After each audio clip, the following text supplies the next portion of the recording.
Hello दोस्तों, नमस्कार। मैं अरविंद कुमार आपका स्वागत करता हूं अपने यूट्यूब चैनल पे। आज हम लोग रिवीजन करेंगे excretory products and there elimination. दोस्तों, ये नोट्स जो है इंडिया के सबसे बेहतरीन teacher, zoology teacher Manish Dubey sir के लेक्चर से तैयार किया गया है। तो दोस्त, आज हम लोग कंसेप्चुअल तरीके से रिवीजन करेंगे और बहुत ही कम समय में पूरी डिटेल में excretory products and there elimination chapter पूरा रिवीजन कर लेंगे। तो चलिए शुरू करते हैं। एक्सक्रीशन किसे कहेंगे? Removal of metabolic waste like CO2, lactic acid, nitrogenous waste like ammonia, urea, uric acid etcetera which produce in our body during different metabolic process is called excretion. यानी कि मेटाबॉलिक वेस्ट को अपने शरीर से बाहर remove करना ही excretion कहलाता है। मेटाबॉलिक वेस्ट में आते हैं नाइट्रोजनस वेस्ट जैसे ammonia, urea, uric acid. Nitrogenous waste में आते हैं CO2, लैक्टिक एसिड। ये सारे नाइट्रोजनस वेस्ट है जिन्हें हमें रिमूव करना पड़ता है। एग्जाम्पल देखते हैं। कैटाबॉलिज्म ऑफ ग्लूकोज, ग्लूकोज का टूटना। ग्लूकोज दो प्रकार से टूटते हैं, एक एरोबिक एंड दूसरा एनाएरोबिक। एरोबिक में glucose plus 6 O2 molecules convert कर देते हैं 6 CO2, 6 H2O एंड 38 ATP में। और एनाएरोबिक अगर ब्रेक डाउन होगा ग्लूकोज का तो 2 लैक्टिक एसिड और 2 ATP मिलेंगे। इसमें लैक्टिक एसिड एंड CO2 ये मेटाबॉलिक वेस्ट है जिन्हें हमें शरीर से बाहर करना पड़ता है। तो ये बाहर करना ही एक्सक्रीशन कहलाता है। अगला आता है डीएमिनेशन। डीएमिनेशन किसे कहेंगे? एमिनो एसिड में से एमोनिया को रिमूव करना ही डीएमिनेशन कहलाता है। ये हमारे लीवर में होता है। लीवर में एमिनो एसिड आते हैं और उसको जो है रिमूव किया जाता है एमोनिया ग्रुप को और बना दिया जाता है अल्फा कीटो एसिड, जिससे हमको एनर्जी मिलता है। और ये जो एमोनिया रिलीज होता है वो नाइट्रोजनस बेस्ड होता है। वो एमोनिया जो होता है ऑर्निथिन साइकिल द्वारा लीवर में ही यूरिया में कन्वर्ट कर दिया जाता है और यूरिया एक नाइट्रोजनस बेस्ड है जिसे हमको बाहर करना पड़ता है। वो प्रोसेस एक्सक्रीशन कहलाता है। आगे हम लोग बात करेंगे टाइप्स ऑफ नाइट्रोजनस बेस्ड के बारे में, यानी कि कितने प्रकार के नाइट्रोजनस बेस्ड होते हैं। पहला आता है ammonia. Primary nitrogenous based which produce in all organism. Ammonia जो होते हैं वो प्राइमरी नाइट्रोजनस बेस्ड होते हैं जो सभी प्रकार के ऑर्गेनिज्म में पाए जाते हैं। एमोनिया जो होते हैं वो हाईली टॉक्सिक होते हैं, बहुत ही जहरीला होता है। एमोनिया जो होता है वो non storable in our body, हम लोग के बॉडी में स्टोर नहीं हो पाते हैं। एमोनिया जो होता है वो रेडली सोल्यूबल इन ब्लड, यानी ब्लड में ज़्यादा सोल्यूबल हो जाते हैं और इसको रिमूवल करने के लिए लॉट ऑफ H2O चाहिए, यानी कि पानी बहुत मात्रा में चाहिए। Ammonia also diffuse through body surface and gills in the form of ammonium ion, यानी एमोनिया जो होते हैं वो बॉडी सरफेस से भी एमोनियम आयन में डिफ्यूज, एमोनियम आयन के फॉर्म में डिफ्यूज होते हैं। Kidney do not play any significant role in removal of ammonium ion, यानी कि आयन के फॉर्म में किडनी को कोई सिग्निफिकेंट रोल नहीं है इसको रिमूव करने में। एमोनोटेलिक एनिमल। एमोनोटेलिक एनिमल किसे कहेंगे? जो एनिमल एमोनिया रिलीज करते हों, रिमूव करते हों, उनको हम एमोनोटेलिक एनिमल कहते हैं। इसके एग्जाम्पल आ गए हम लोग के arthropods, bony fish, amphibia, larva यानी टेडपोल्स, ये सभी जो है एमोनिया रिलीज करते हैं। दूसरा आते हैं urea. Urea produce in liver from ammonia through ornithine cycle, यानी ऑर्निथिन साइकिल द्वारा यूरिया जो है हमारे लीवर में प्रोड्यूस होता है। और यूरिया जो होता है लेस टॉक्सिक होता है एंड लेस सोल्यूबल होता है। यूरिया जो है for removal required less amount of water, यानी कम पानी में भी यूरिया को हम लोग निकाल सकते हैं। Urea small amount storable in blood and kidney, दोनों में स्टोर रहते हैं। किडनी में स्टोर कहाँ पर होता है? मेडुलरी फ्लूइड में, जो मेंटेन करता है ऑस्मोलैरिटी इन मेडुलरी फ्लूइड। मेडुलरी फ्लूइड में ऑस्मोलैरिटी को मेंटेन करता है। जो एनिमल्स यूरिया रिमूव करते हैं वो यूरियोटेलिक एनिमल होते हैं। और यूरियोटेलिक एनिमल कौन कौन से होते हैं? एम्फीबिया एडल्ट, जो एडल्ट एम्फीबिया हैं वो होते हैं। कार्टिलेजिनस फिश होती है, मैमल्स होते हैं। इन सभी में यूरिया के फॉर्म में नाइट्रोजनस बेस्ड रिमूव होता है। तीसरा नाइट्रोजनस बेस्ड होता है uric acid. Uric acid in birds and reptiles, it is major in the product of protein metabolism. Protein को मेटाबॉलिज्म का जो सबसे लास्ट प्रोडक्ट होता है बर्ड्स में, रेप्टाइल में, वो होता है यूरिक एसिड। और इसको जो है ये लीस्ट टॉक्सिक होता है। For removal required least amount of water, यानी कि इसको रिमूव करने के लिए बहुत कम पानी की जरूरत पड़ती है और जो आसानी से कम पानी में भी रिमूव हो जाती है। Uric acid in mammals, uric acid produce by break down of purine, adenine plus guanine purine कहलाता है और प्यूरिन का जो ब्रेक डाउन होता है उससे यूरिक एसिड बनता है। Purine adenine plus guanine xanthine and xanthine का जो ऑक्सीडेज एंजाइम आता है वो यूरिक एसिड में कन्वर्ट कर देता है।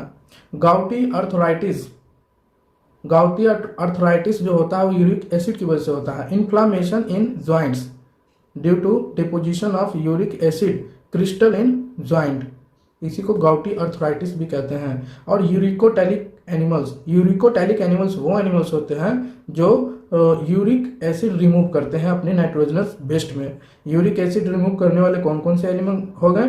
Insect, birds and reptiles etcetera, ये सारे जो हैं यूरिक एसिड को रिमूव करते हैं। Types of excretory organ in animals, आगे हम लोग जानेंगे एनिमल्स में एक्सक्रीटरी ऑर्गन्स कौन कौन से होते हैं।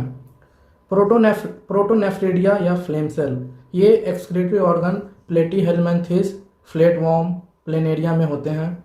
Rotifers, some annelids and the cephalochordate amphioxus में होते हैं। नेफ्रिडिया जो ऑर्गन होते हैं एक्सक्रीटरी वो होता है अर्थवर्म एंड अदर एनालिड्स में। मालपिजियन ट्यूब्यूल्स, ये इंसेक्ट इंक्लूडिंग कॉकरोच में भी होते हैं। एंटीनल ग्लैंड्स या ग्रीन ग्लैंड्स, ये क्रस्टेशियन लाइक प्रॉन में होते हैं। किडनी ऑल वर्टिब्रेट्स में होते हैं। रीनल सेल एस शेप के होते हैं, राउंड वॉर्म में पाए जाते हैं। प्रोबोसिस ग्लैंड हेमिकोडेटा में होते हैं और इकाइनोडर्माटा में कुछ नहीं होते हैं, यानी एब्सेंट होता है एक्सक्रीटरी ऑर्गन्स। अब हम लोग पढ़ेंगे ह्यूमन एक्सक्रीटरी सिस्टम के बारे में। ह्यूमन एक्सक्रीटरी सिस्टम, किडनी जो होता है T12 से लेके L3 तक प्रेजेंट होता है, यानी कि इसका लोकेशन हो गया थोरेसिक 12 वर्टिब्रा से लेके लंबर वर्टिब्रा 3 तक। ये हो गया इसका इंफीरियर वेना कावा और किडनी के ऊपर एड्रिनल ग्लैंड, ये हो गया रीनल आर्टरी, ये हो गया रीनल वेन, ये किडनी, ये हम लोग का हो गया डोर्सल एरोटा, ये हो गया यूरेटर, ये हो गया यूरिनरी ब्लाडर और यूरिनरी ब्लाडर में होते हैं स्ट्रेच रिसेप्टर्स, ये छोटे छोटे पाए जाते हैं। ये है यूरेथ्रा और ये जो है यूरेथ्रा मेल में जो होते हैं यूरिनोजेनाइटल डक्ट इसको कहते हैं और फीमेल में इसकी जो लेंथ अप्रोक्सीमेटली 4 सेंटीमीटर होती है। और यहाँ पे यूरेथ्रा में पाए जाते हैं स्पिंक्टर जो वॉलेंट्री और इनवॉलेंट्री दोनों प्रकार के होते हैं। और किडनी के अंदर ये हो गया पेल्विस, ये हो गया मेडुला और ये हो गया कॉर्टेक्स। हम लोग पोजीशन के बारे में बात करते हैं। Position of kidney, 1 pair kidney होते हैं present between last thoracic vertebra. और वॉल ऑफ यूरिनरी ब्लाडर, जो यूरिनरी ब्लाडर है इसके कितने वॉल के लेयर होते हैं? 3 लेयर। आउटर होता है फाइब्रस लेयर, मिडिल होता है स्मूथ मसल्स डेट्राइटस मसल्स के होते हैं और इनर होता है transitional epithelium with stretch receptors. Note, in female UTI infection, urinary tract infection are more common due to short length of urethra. Urethra की छोटी लंबाई के कारण जो होता है फीमेल सब में यूटीआई इन्फेक्शन होने के ज़्यादा चांसेस होते हैं। Mechanism of maturation, urine release के मैकेनिज्म, सबसे पहले यूरिन कलेक्ट होते हैं यूरिनरी ब्लाडर में और यूरिनरी ब्लाडर के जो स्ट्रेच रिसेप्टर होते हैं वो सिग्नल भेजता है सीएनएस के पास और सीएनएस जो होता है वो सिग्नल भेजता है पीएनएस के पास। पीएनएस सबसे पहले सिग्नल भेजता है एसएनएस के पास और एसएनएस जो है सिग्नल भेजता है यूरिनरी स्पिंक्टर। और यूरिनरी स्पिंक्टर जो होते हैं एक इनवॉलेंट्री होता है एक वॉलेंट्री होता है। तो वहाँ पे हमारा वॉलेंट्री में इनवॉलेंट्री में कंट्रोल नहीं होता, वॉलेंट्री पे कंट्रोल होता है। यहाँ पे डिसीजन लेना होता है कि हमको यूरिनेशन करना है कि नहीं करना है। अगर यूरिनेशन करना है तो सिग्नल जाएगा रिलैक्स का और रिलैक्स का सिग्नल जाएगा और इधर जो है पीएनएस एक सिग्नल भेजेगा एएनएस के पास और एएनएस सिग्नल भेजेगा पारासिम्पैथेटिक के पास। पारासिम्पैथेटिक क्या करेगा, contraction of smooth muscles of urinary bladder, urinary bladder के मसल को कंट्रैक्ट करेगा, जिसकी वजह से मैच्यूरेशन स्टार्ट हो जाएगा। यानी कि इधर रिलैक्स हो गया स्फिंक्टर और इधर कंट्रैक्ट हो गया मसल, यूरिनेशन स्टार्ट। अगर एसएनएस सिग्नल भेजा यूरिनरी स्फिंक्टर, वहां पे जो है उसको यूरिनेशन नहीं करना है तो कंट्रैक्ट करेंगे। जैसा ही कंट्रैक्ट करेंगे तो एएनएस सिग्नल पारासिम्पैथेटिक को नहीं भेजेगा, सिंपैथेटिक को भेजेगा और डायलेशन ऑफ स्मूथ मसल हो जाएगा यूरिनरी ब्लैडर का, और उसके बाद यूरिनरी ब्लैडर फैलना चालू हो जाएगा और इधर कंट्रैक्ट हो जाएगा स्फिंक्टर, मैच्यूरेशन स्टॉप हो जाएगा, यूरिनेशन नहीं होगा। Kidney are reddish brown bean shaped structure situated between level of last thoracic and third lumbar vertebra close to the dorsal inner wall of the abdominal cavity, जिसको रेट्रोपेरिटोनिकल position कहते हैं। Each kidney of an adult human measure 10 to 12 centimeter in length, 5 to 7 centimeter in width, 2 to 3 centimeter in thickness, with an average weight of 120 to 170 ग्राम, यानी कि एक kidney का wait है। ये dorsal inner wall, peritoneum ये हो गया, and kidney जो है वो अंदर होता है, आगे से इस साइड से पेरिटोनियम होता है और पीछे से डोर्सल इनर वॉल होता है, और ये एब्डोमिनल कैविटी हुआ। कवरिंग ऑफ किडनी का इधर का जो कवर होता है डोर्सल एब्डोमिनल वॉल, आगे से पेरिटोनियम, ये पेल्विस कहलाता है, और ये हिलम है, single opening of kidney hilum, renal artery, renal vein, और ये हो गया यूरेटर, और ये आउटर वॉल यानी रीनल फेसिका फाइब्रस होता है, middle wall adipose capsules, adipose tissue होते हैं, and inner wall renal capsule जो कि फिर से फाइब्रस होते हैं। Structure of kidney, medullary pyramids जो 8 से 12 होते हैं इसको कहेंगे, और ये हो गया कैलिक्स, ये हो गया रीनल आर्टरी, ये हो गया रीनल वेन, और ये हो गया रीनल पेल्विस, ये हो गया यूरेटर, ये हो गया रीनल कैप्सूल, ये हो गया कॉर्टेक्स, ये हो गया मेडुला, और रीनल कॉलम वर्टिनी इसको कहेंगे। Part of cortex which present in medulla, उसी को कहते हैं रीनल कॉलम वर्टिनी। यहाँ पे डिटेल में जानते हैं। ये हो गया कॉर्टेक्स प्रेजेंट इन, कॉर्टेक्स में कौन कौन से क्या क्या प्रेजेंट होता है नेफ्रॉन का वो जानते हैं। बोमेन कैप्सूल, पीसीटी, डीसीटी, ये हो गया कॉर्टेक्स के अंदर, और lumen Henle's loop of Henle's और कनेक्टिंग डक्ट, ये हो गया मेडुला में हो गया loop of Henle and connecting duct. फिर आता है रीनल पेपिला, और रीनल पेपिला के नीचे आता है डक्ट ऑफ बिलिनी, उसके बाद आता है माइनर कैलिक्स ओपन हो जाता है मेजर कैलिक्स में, मेजर कैलिक्स बहुत सारे मिलके पेल्विस जो होता है वो यूरेटर और urinary bladder and then urethra. इस प्रकार से यूरिन जो है बनते बनते निकल जाती है बाहर। आगे हम लोग बात करेंगे स्ट्रक्चर ऑफ नेफ्रॉन के बारे में। Nephron urinary ferrous tubule, nephron को हम यूरिनी फेरस ट्यूब्यूल भी कहते हैं। It is unit of kidney का यूनिट है। नंबर ऑफ नेफ्रॉन 10 लाख यानी 1 मिलियन इन ईच किडनी, एक किडनी में 10 लाख नेफ्रॉन होते हैं। Glomerulus network of capillary, renal tubule, ये दोनों जो हैं ये नेफ्रॉन के पार्ट है जिसको मालपिजियन बॉडी कहते हैं। बोमेन कैप्सूल और ग्लोमेरुलस नेटवर्क यानी नेटवर्क ऑफ कैपिलरी जो है उसको मिला के मालपिजियन बॉडी कहते हैं। कॉर्टेक्स में पाए जाने वाले हैं Bowman capsule, PCT, DCT, medulla में loop of Henle and connecting duct. यहाँ हम डायग्राम में देख सकते हैं, यह glomerulus, Bowman capsule, PCT, DCT, loop of Henle, collecting duct, ये कॉर्टेक्स के पार्ट हैं, ये मेडुला के पार्ट हैं। नेफ्रॉन में सबसे पहले ग्लोमेरुलस के बारे में बात करेंगे। ग्लोमेरुलस यानी कि एफरेंट आर्ट्रियोल आता है जिसका डायमीटर बड़ा होता है, और इफरेंट आर्ट्रियोल जहाँ से ब्लड बाहर जाता है उसका डायमीटर छोटा होता है। ये हो गया ग्लोमेरुलस नेट, इसी को कहेंगे। और नीचे जो नेटवर्क ऑफ कैपिलरी, और ये हो गया वोमेन कैप्सूल, ये दोनों मिला के मालपिगियन बॉडी हो गया। इसका इनर वॉल हो गया और ये इसका आउटर वॉल हो गया। Wall of Bowman capsule, outer wall and inner wall. Outer wall जो होता है,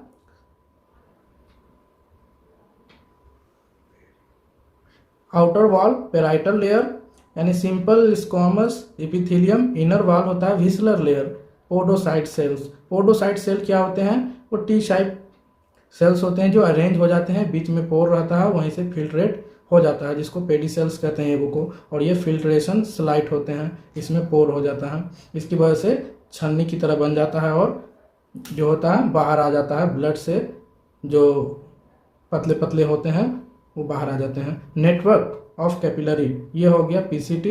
epithelium, brush border cuboidal epithelium, इसमें सेल्स पाए जाते हैं। फिल्ट्रेशन मेम्ब्रेन, 3 लेयर होते हैं, कैसे जानेंगे? चलिए जानते हैं। Endothelium of blood capillary, blood capillary का एक लेयर होता है। बेसमेंट मेम्ब्रेन ऑफ बोथ, दूसरा। तीसरा हो गया whistler layer with podocytes of Bowman capsule, ये हो जाते हैं फिल्ट्रेशन मेम्ब्रेन। नेफ्रॉन का स्ट्रक्चर फिर से देखते हैं। ये हो गया एफरेंट आर्टरियोल, ये हो गया इफरेंट आर्टरियोल, ये हो गया ग्लोमेरुलस, ये हो गया वुमेन कैप्सूल, ये हो गया पीसीटी, ये हो गया डीसीटी, ये हो गया डिसेंडिंग लूप ऑफ हेनले, ये हो गया असेंडिंग लूप ऑफ हेनले। दोनों को मिला के कह देंगे हेनलेज लूप, मेडुला में प्रेजेंट होते हैं। ये हो गया नेटवर्क ऑफ कैपिलरी भासा रेक्टा, ये कलेक्टिंग डक्ट। ये हो गया peritubular capillary present in only cortex, और peritubular capillary present in medulla, medulla में जो प्रेजेंट है उसको भासा रेक्टा कहेंगे। Types of epithelial in nephron, nephron में कितने प्रकार के इपिथेलियम सेल पाए जाते हैं? वोमेन कैप्सूल में होता है सिंपल स्क्वामस, पीसीटी में होता है brush border cuboidal epithelial, loop of Henley में जो थिक पार्ट होता है वो cuboidal, thin part squamous, DCT में क्यूबॉइडल, कलेक्टिंग डक्ट में भी क्यूबॉइडल। नेफ्रॉन में कहाँ पे सेल्स होते हैं, कौन कौन से? पीसीटी में हो गया, और ये देखिए थिक में हो गया क्यूबॉइडल, पीसीटी में क्यूबॉइडल, थिन में स्क्वामस, फिर डीसीटी में क्यूबॉइडल, कलेक्टिंग डक्ट में cuboidal. Passage of urine, urine के पैसेज के बारे में जानते हैं। कलेक्टिंग डक्ट में आएगा, फिर डक्ट ऑफ बिलेनी, फिर रीनल पेपिले, फिर minor calyx, major calyx, pelvis, ureter, urinary bladder and then urethra. Passage of blood, सबसे पहले renal artery, afferent arteriole, glomerulus, efferent arteriole, peritubular capillary, vasa recta, renal venule, renal vein. ये हो गया blood का passage. Type of nephron, nephron जो होता है 2 type के नेफ्रॉन हो गया, cortical nephron, juxtamedullary nephron. Cortical nephron के ज़्यादा से ज़्यादा पार्ट्स जो होते हैं वो कॉर्टेक्स में होते हैं, इसका लूप ऑफ हेनले छोटा होता है। और जुक्स्टामेडुलरी जो होता है dense network of capillary in medulla, भासा रेक्टा भी होते हैं इसमें, और ये बहुत लंबा लूप ऑफ हेनले मेडुला में होते हैं। कॉर्टेक्स में इसके जो पार्ट्स होते हैं वो कम होते हैं। कॉर्टिकल नेफ्रॉन जो होते हैं टोटल नेफ्रॉन का 85% होता है, और जुक्स्टामेडुलरी नेफ्रॉन जो होते हैं वो 15% होते हैं। कॉर्टिकल नेफ्रॉन का साइज छोटा होता है और जुक्स्टामेडुलरी नेफ्रॉन का साइज बड़ा होता है। Mainly present in cortex, maximum part present in medulla. वासा रेक्टा नहीं होते हैं, वासा रेक्टा इसमें होते हैं।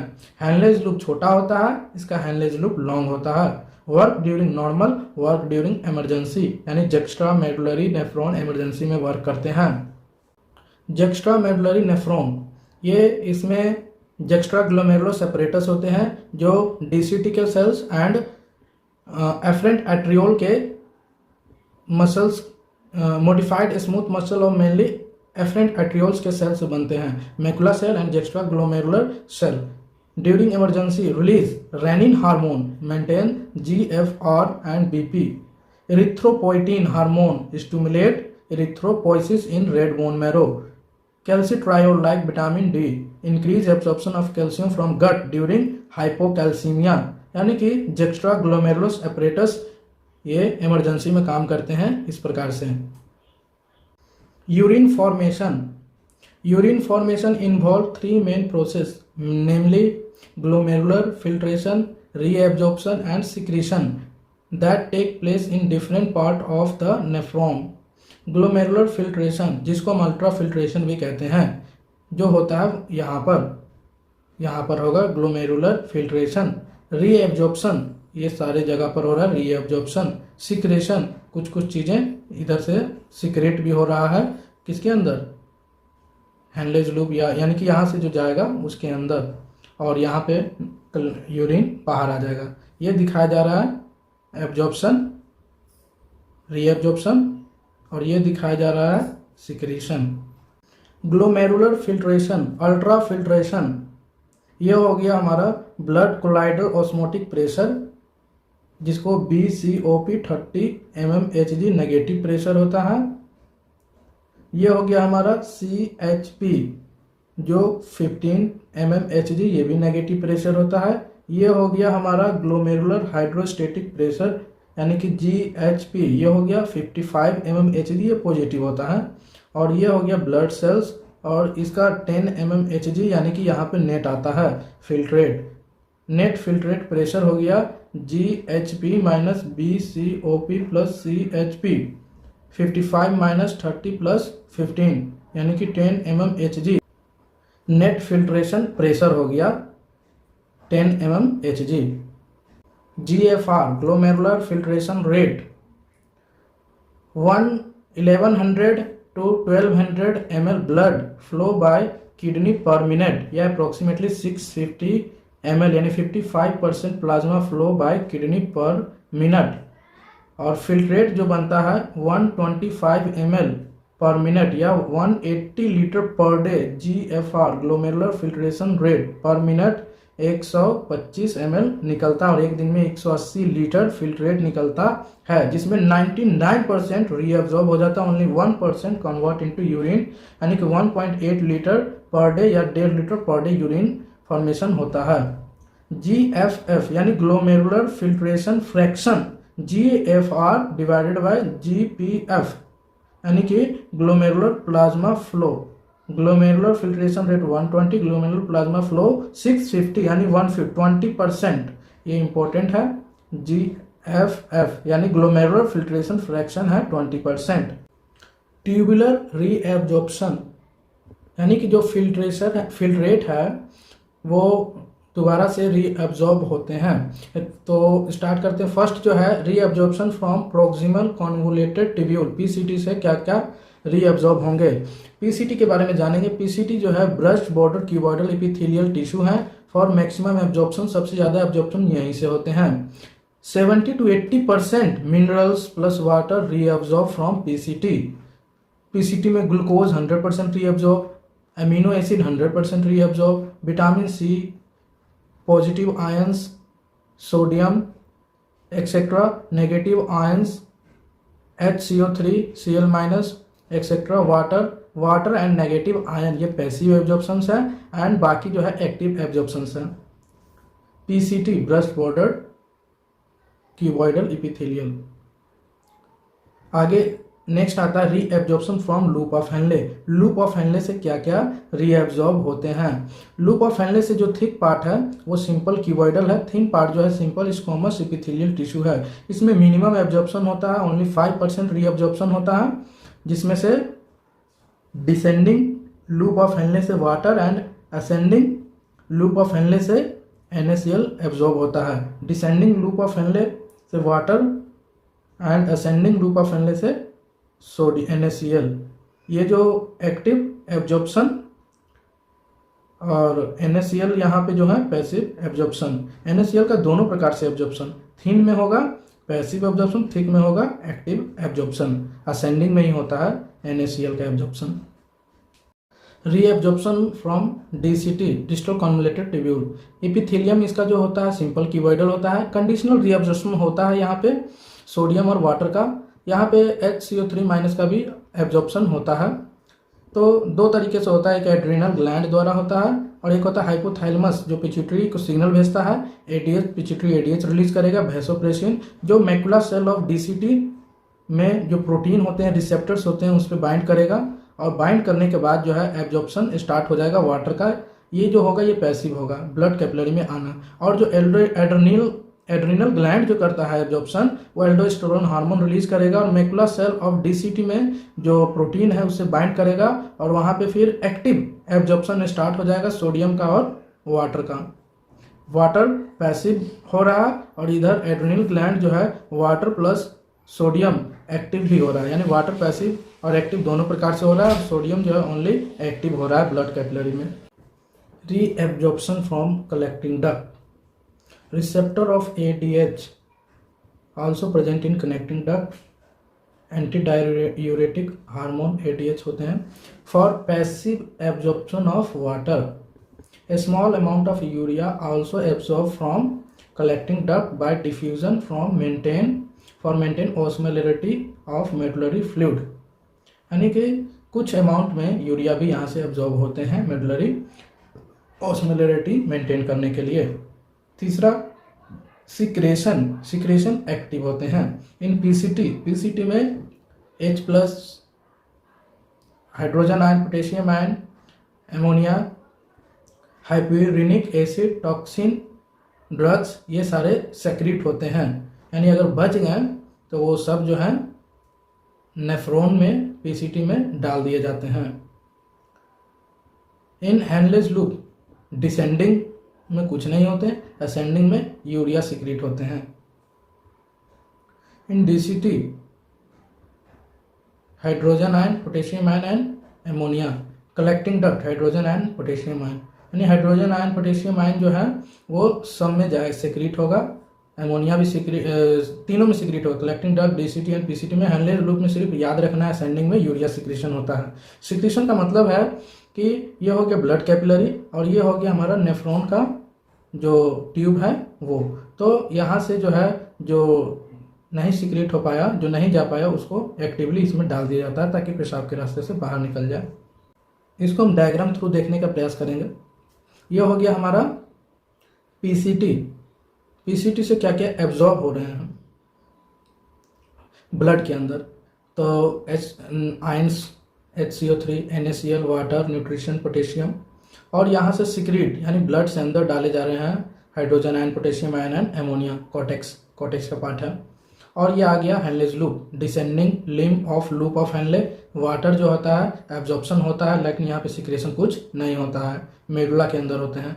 और सिक्रेशन यहाँ पे यूरिया का होता है, यूरिया अंदर जाता है और थिन वाला पार्ट है, यहाँ पे NaCl बाहर आता है और NaCl यहाँ भी बाहर आता है और thick segment of ascending loop of Henle है। ये आ गया हमारा डीसीटी में एब्जॉर्प्शन होगा sodium chloride, water, HCO3 ion, ADH, यहाँ पे हार्मोन रिलीज होगा तो जाके वाटर रिलीज होगा। और सिक्रीशन वही होता है पोटेशियम, हाइड्रोजन आयन और एमोनिया का। और ये आ गया हमारा कलेक्टिंग डक्ट जिसमें H2O का एब्जॉर्प्शन होता है, कलेक्टिंग डक्ट में ADH के माध्यम से H2O का एब्जॉर्प्शन, यूरिया का एब्जॉर्प्शन होता है। तो ये हम लोग ने देखे डायग्राम के माध्यम से। फंक्शन ऑफ ट्यूब्यूल्स के functions, proximal convoluted tubule PCT also help to maintain the pH and ionic balance of the body fluid by selective function of tubules. PCT, proximal convoluted tubule. PCT also help to maintain the pH of ionic balance of the body fluid by selective secretion of hydrogen ion, ammonia and potassium ion into the filtrate by absorption of HCO3 from it। यानी कि ionic balance कैसे कर रहा है PCT, ionic balance कर रहा है, potassium ion को इसमें सिक्रेट करता है एंड एब्जॉर्ब कर लेता है sodium ion and chloride ion को। पीएच को मेंटेन कैसे कर रहा है, सिक्रेट कर रहा है हाइड्रोजन एंड पोटेशियम का एब्जॉर्प्शन कर रहा है, यानी कि HCO3- को, ये पीएच बैलेंस कर रहा है, ये आयन बैलेंस कर रहा है। अगला आता है Henle's loop. This region play a significant role in the maintenance of high osmolarity of medullary interstitial fluid। ये हो गया medullary interstitial fluid जिसका osmolarity यहाँ पे 1200 है और ऊपर होता है 300 मिली osmol पर लीटर। और यहाँ पे हाइड्रोजन H2O पानी एब्जॉर्ब होता है, यहाँ पे सोडियम NaCl प्लस यूरिया यहाँ पे एब्जॉर्ब होता है। तो ये osmolarity को मेंटेन करता है हैंडलेस लूप में। DCT, distal convoluted tubule. Conditional reabsorption of sodium and water take place in this segment. DCT is also capable of reabsorption of HCO3 and selective secretion of hydrogen and potassium ion and NH3 ammonia to maintain the pH and sodium potassium balance in blood. Ionic balance कैसे कर रहा है DCT? Potassium secrete कर रहा है, sodium absorption कर रहा है। पीएच मेंटेन कैसे कर रहा है? Hydrogen ion plus NH3 secrete कर रहा है, एब्जॉर्प्शन कर रहा है HCO3 माइनस को। आगे आता है कलेक्टिंग डक्ट। कलेक्टिंग डक्ट हो गया, large amount of water could be reabsorbed from this region to produce a concentrated urine. This segment allows passage of a small amount of urea into the medullary interstitium to keep up the osmolarity. It also plays a role in the maintenance of pH and ionic balance of blood by the selective secretion of H+ and potassium ion. Collecting duct के बारे में जानते हैं, ionic balance कैसे कर रहा है, secrete कर रहा है potassium ion and reabsorption of urea for maintain osmolarity of medullary fluid. और यहाँ पे हो गया मेंटेन पीएच यानी सिक्रीशन ऑफ हाइड्रोजन। इस प्रकार से ये कनेक्टिंग डक्ट का फंक्शन है। Counter current mechanism. Mammals have the ability to produce a concentrated urine. The Henle's loop and vasa recta play a significant role in this. Osmolarity gradients toward the inner medullary interstitium mainly caused by the sodium chloride and urea. Human kidney can produce urine nearly 4 times concentrated than the initial filtration formed. यानी कि descending loop of Henley या ascending loop of Henley, ये हो गया हमारा वासा रेक्टा। Opposite है इसलिए हम काउंटर करंट कहते हैं। ये हमारा हो गया वुमेन कैप्सूल। फिल्ट्रेट यहाँ से नीचे जाता है, पीसीटी हो गया। पीसीटी में ऑस्मोलैरिटी 300 रहता है, नीचे जाएगा 400। फिर यहाँ से वाटर बाहर निकलना चालू हो जाएगा। वाटर बाहर निकलना चालू हो जाएगा और वाटर जो है जाएगा किस में, तो जाएगा वासा रेक्टा यानी कैपिलरी में जाएगा। यहाँ पे 1200 हो गया। फिर ऊपर की तरफ जाएंगे तो धीरे धीरे घटते घटते डीसीटी में, यहाँ पे डीसीटी में ऐसा टाइम आता है कि 200 मिलीओस्मोल ऑस्मोलैरिटी हो जाता है। यहाँ पे 300 से कम ही होता है डीसीटी में। और साइड से देख लीजिए, यहाँ पे फिर सोडियम निकलेगा। यहाँ से क्या निकलेगा? सोडियम निकलेगा। और यहाँ पे ऑस्मोलैरिटी ज़्यादा हो जाता है तो इसमें से जो है पानी निकलेगा यानी वाटर निकलेगा और ये ऐसे जाएगा। फिर यहाँ से इसका ऑस्मोलैरिटी घटते चला जाएगा, यानी कि इस प्रकार से अपोजिट चलता है। फिर यहाँ से जाते जाते जाते हमारा यूरिन का जो है फॉर्मेशन होता है और 4 टाइम कंसनट्रेटेड हो जाता है इनिशियल फिल्ट्रेशन से। ये हमारा वासा रेक्टा होता है। और मेडुला में जो होता है शुरू का रीजन 400, 600, 800, देन 1000 और देन लास्ट में हो जाता है 1200 मिलीओस्मोल यानी कि ऑस्मोलैरिटी। सिंपल सा ट्रिक एक बताते हैं, जो अगर कोई भी हो, चाहे वो लूप ऑफ हेनले हो चाहे वो वासा रेक्टा हो, अगर नीचे जा रहा है तो वाटर निकलेगा, अगर ऊपर जा रहा है तो NaCl निकलेगा। इतना आप याद रखिए। ये हो गया NCERT का डायग्राम है। ये वासा रेक्टा है, 200 ml है, ऑस्मोलैरिटी यहाँ पे 300 है, बढ़ते बढ़ते यहाँ पे 1200 हो जाएगा। और ये हो गया हमारा एफरेंट आर्ट्रियोल वुमेन capsule glomerulus DCT, inner medulla, outer medulla, cortex, vasa recta, nephron. Regulation of kidney function. Regulation by hypothalamus. जब हमारा GFR घट जाएगा, BP लो हो जाएगा, बॉडी फ्लूइड कम जाएगा, ब्लड वॉल्यूम लो हो जाएगा, ब्लड ऑस्मोलैरिटी इंक्रीज हो जाएगा, वॉल्यूम ऑफ यूरिन बढ़ जाएगा, पेशाब बार बार लगेगा, यानी कि 300 प्लस हो जाएगा मिलीओस्मोल, तो सिग्नल जाएगा हाइपोथैलेमस के पास, जो रिसेप्टर होते हैं ऑस्मोलैरिटी रिसेप्टर।